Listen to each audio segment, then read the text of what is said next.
let's jump on the uh, exciting part of Windows security process monitoring. So using the PowerShell, we can get all the process like get, and there is a command we can type, and it will give all the running process. So let's jump in.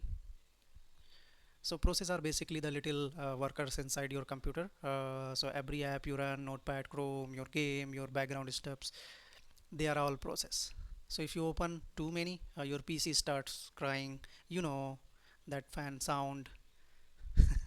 So how do you keep an eye on them? So two main tools, task manager and process monitor. So we are going to cover procmon in this video later.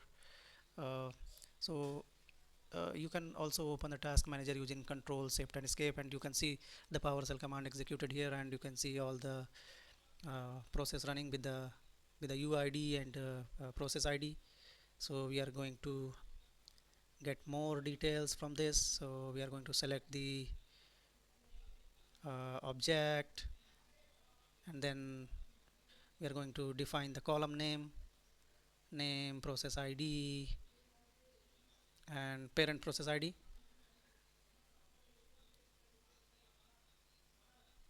And you can see, so yeah, we have defined the column, and now we can filter it out.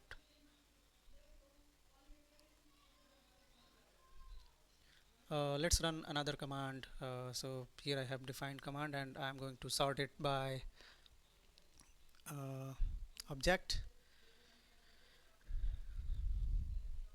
and then the parent process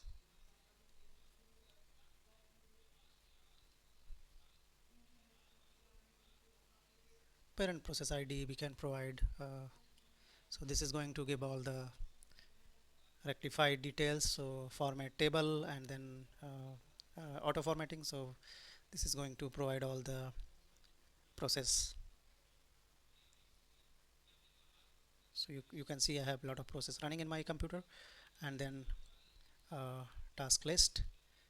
So this is a Windows command that's going to provide all the tasks running on the system, the image name, and then PID, the session name, session, memory uses, status, username, and the CPU time. So this looks perfect, and all the images also provided here.